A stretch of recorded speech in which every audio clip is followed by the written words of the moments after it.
Ryan Wellings, the narcissist who caused suicide. Hello, I'm HG Tudor. The face that stares back at you from the thumbnail is that of Ryan Wellings, a man who was recently on trial on the basis that his abusive behaviour had caused a young lady to take her own life. He was therefore charged with her manslaughter. He was acquitted of that charge, but he was found guilty of assault and prolonged domestic violence. Those of you who have been the victim of a narcissist, especially those in a romantic entanglement, will pay testament to the type of abuse that you experienced. For some, it's physical abuse. For others, it may combine with sexual abuse. In other instances, it is being verbally abused, your self-esteem whittled down, your self-worth eradicated. You're told what to do, you're told that you're worthless, you're told where you can go. Your actions are scrutinised and criticised. You're triangulated with other people and found to be worthless. There is a whole range of behaviours which result in a person being emotionally ground down, psychologically beaten, with the result that their confidence, self-worth and self-esteem fall through the floor, and in some instances it leads to people taking their own lives.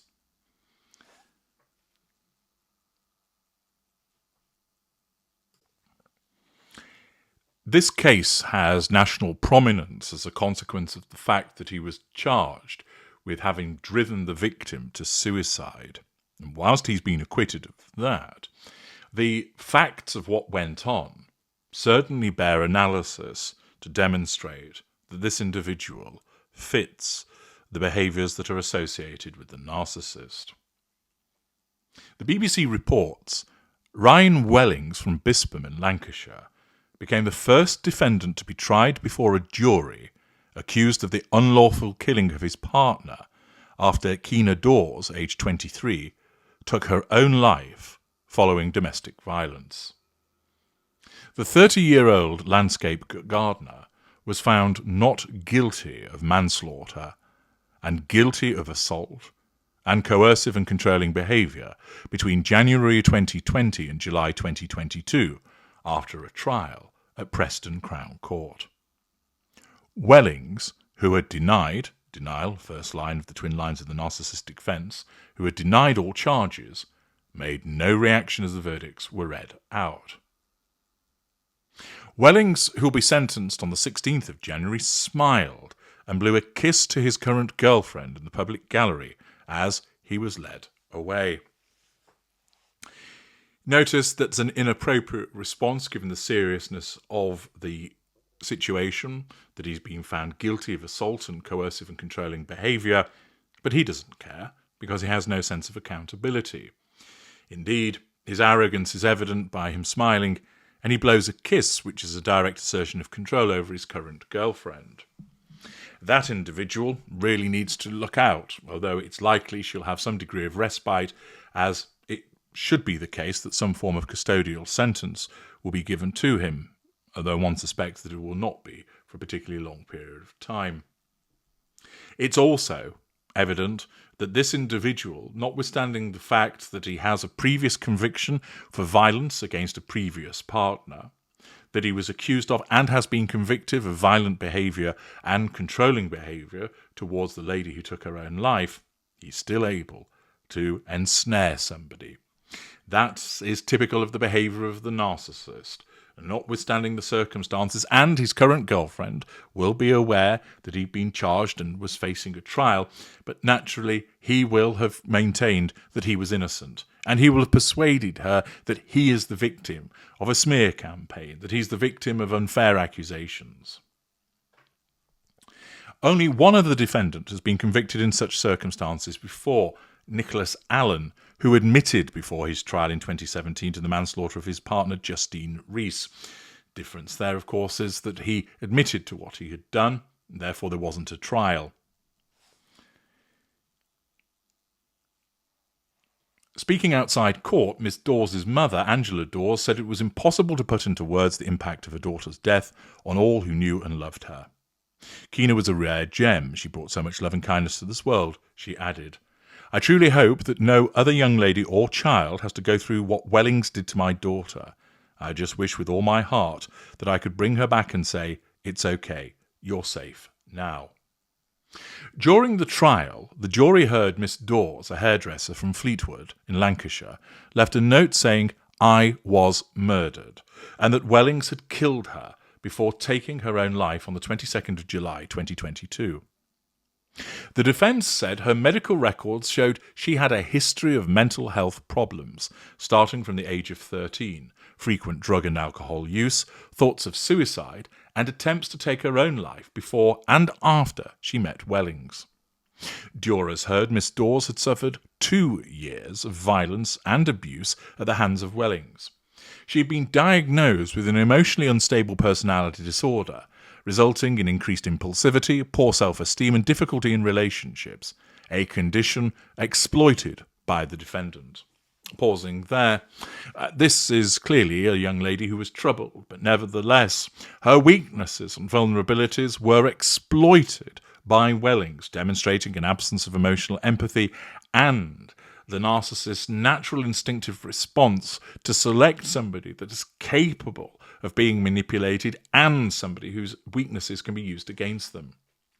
Wellings told jurors he had never intentionally hit Miss Dawes, adding that any injuries she had sustained were the result of him restraining her when she attacked him. Blame shifting. There are various photographs showing the injuries of Miss Dawes, sporting a black eye and a cut head, which are interesting injuries if you're just simply seeking to restrain somebody.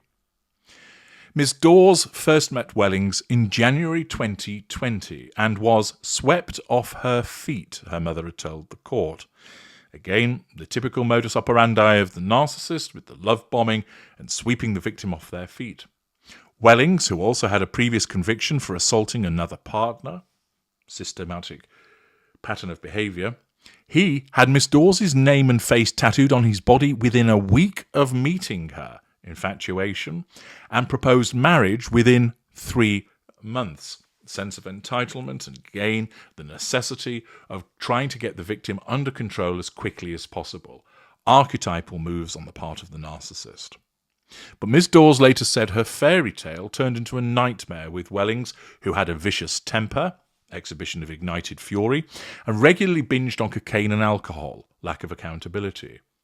The abuse was detailed to the jury in hundreds of text messages between them and from Miss Dawes to her friends. Now, what Miss Dawes did is that she took the content of Wellings' text messages to her and stored it away under the notes section of her iPhone to make it look like she simply had a shopping list there, but she was containing the evidence. The court was shown the section of notes which began with food, then had tomatoes written underneath it, and then came all the various messages that had been sent. Not all of them, but an example. And this included comments from Wellings, such as, "You think you're better than everyone. You're a dosser. You had nothing. You've had fuck all your whole life. You've had fuck all in a dossy flat with a dossy Nissan car. You was a skint dosser. You always have been. You will never have what I've had. You are..." An insult, I'm not quite sure because it's been redacted what the word is. "You are something doing hair in your shitty little job. You do shit haircuts. You're a fat little fuck. You feel sorry for yourself every day because you've had a shit life. Get over it. You're no better than anyone I've ever met. You think you have a good heart, but I've never seen it. You're not a good person. I slept with his uncle whilst I was pregnant. That's why my nails fell off. I was shagging in the hot tub. I slept with his friend for a pair of shoes. My earrings changed colour whilst I slept out, so that means I had sex with someone. I'm going to make your life hell." Just a selection of the messages that were sent by Wellings, which is a form of hoovering. And you'll note within them insult, threat, triangulation, delusion, paranoia, false accusations, standard manipulations that are utilised by the narcissist for the assertion of control and the drawing of fuel. Described by prosecutor Paul Greeny KC as an entitled aggressive bully and by Miss Dawes' friends as horrible with a jealous streak, the jury heard Wellings did not like being answered back. Threat to control, which triggered his anger, exhibits a response to the perceived threat to control by the exhibition of heated ignited fury. His abuse of Miss Dawes included regular slapping, physical assertion of control, pulling her hair, physical assertion of control, and threats, use of threat, to use a drill to take out her teeth, and to make her look like Katie Piper by throwing acid in her face. He was unable to hold down work, securing and leaving 22 jobs, demonstrates a lack of accountability and haphazard approach to employment, and draining her of money, sense of entitlement, parasitic behaviour, while she worked 2 jobs. Wellings claimed £15,000 in COVID loans during lockdown, which he spent on hotels, £1,800 golf clubs, and drugs, fraudulent activity, lack of accountability. After she became pregnant, Wellings gave Miss Dawes a black eye, physical assertion of control through assault, and began criticising her weight, belittlement, while contacting sex workers online, infidelity. Friends and her mother, Angela Dawes, warned her to run a mile from toxic Wellings. More than once police were called, but Wellings threatened, use of threat, Miss Dawes, that she would have their daughter taken off them if she told them what was happening, so she declined to help prosecute him. Wellings told jurors, "I'm not a monster," but did admit getting heavy-handed with his partner. A final attack broke Miss Dawes, leaving her needing hospital treatment. This time, she did make a statement to police, and her tormentor was arrested. At his point of arrest, there is a short video which was released by Lancashire Police, which shows Wellings being bundled into the back of a police van. There, he breaks down and cries. The self-pitying nature of this type of narcissist, whereby his need for control is threatened by his arrest, and so what does this big man who beats up women do? He breaks down and cries like a little boy.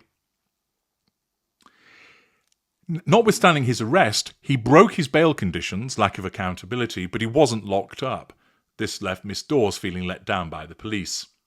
4 days later, she took her own life. She drove out to a railway line laid down in front of an oncoming train. DCI Andy Fallows of Lancashire Police said after the verdict that Wellings took Kiena's love and in return launched a concerted campaign of emotional, mental and physical abuse, which demonstrates abusive behaviour over a sustained period of time. This went on for 2.5 years and broke her spirit. He isolated Kiena, again, a key manipulation of the narcissist, belittled and abused her, controlled her, subjected her to violence, and made her believe she would never escape him. He said, "While we and Kiena's family disappointed the jury didn't come back with a manslaughter verdict, we are pleased the jury recognised Wellings was guilty of criminal wrongdoing by the guilty verdicts they did come back with." After the 6-week trial, it emerged that Wellings' mother and girlfriend were both under police investigation for allegedly coaching him to give evidence. One wonders that the apple didn't fall far from the tree with regard to his mother, and with the girlfriend, a susceptible individual who feels compelled to help him. Before the jury returned to court on the first day back after Christmas, prosecutor Paul Greeny KC told the trial judge that Wellings had repeatedly discussed the content and nature of his evidence with his mother and new partner, despite not legally being allowed to do so, which again is demonstrative of his lack of accountability.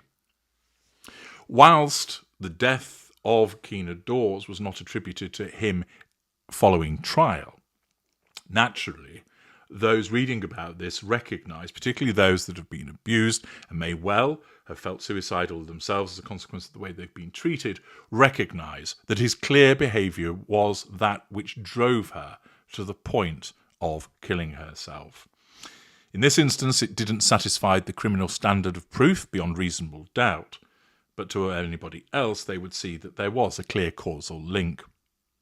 This individual, a bully, an abuser, quite clearly a narcissist, who had been violent towards a partner previously, manages to draw women in, and then, of course, once their fuel runs stale and they start to threaten his control, the abuse begins. The typical pattern of the narcissist. And the behaviours that are reported on in the BBC report and elsewhere, as this has received nationwide coverage, all demonstrate that Ryan Wellings is quite clearly a narcissist, an individual who needs to assert control over people around him and, in particular, the intimate partner primary source, and utilises relatively rudimentary means to assert control through malign behaviours such as physical violence, the use of threat, belittlement, and isolation. He utilises verbal abuse, as is seen in the variety of messages that were embodying what he had said to her and what he also put in writing.